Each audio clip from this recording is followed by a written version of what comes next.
Les dernières frappes, c'était vers 6 heures du matin, donc dans le centre de la capitale. On a même vu depuis là où je suis une colonne de fumée vers le quartier de Guicha, qui est plutôt à l'ouest de la capitale iranienne. Et puis à l'est de la capitale aussi, plusieurs quartiers ont été visés. Là, il y a eu donc un poste électrique qui a été donc touché par les frappes. L'électricité a été coupée pendant 1 heure avant que ça qu'il ne soit rétabli, donc selon les médias officiels. Une vingtaine de détonations entre 4 heures et 6 heures du matin.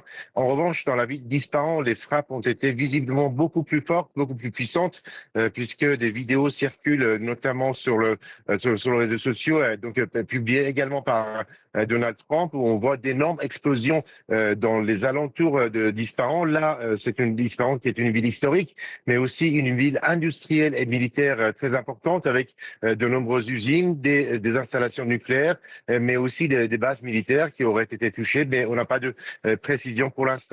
De son côté, Téhéran, les gardiens de la révolution affirment avoir frappé ou visé en tout cas des bases américaines à Koweït, mais aussi en Arabie Saoudite, où ils affirment avoir détruit un système de radar d'alerte pour l'aviation américaine, mais aussi donc des cibles à Bahreïn et aux Émirats arabes unis. Aux Émirats, les gardiens affirment avoir donc visé un pétrolier koweïtien qui était dans un port de Dubaï, qui aurait été touché.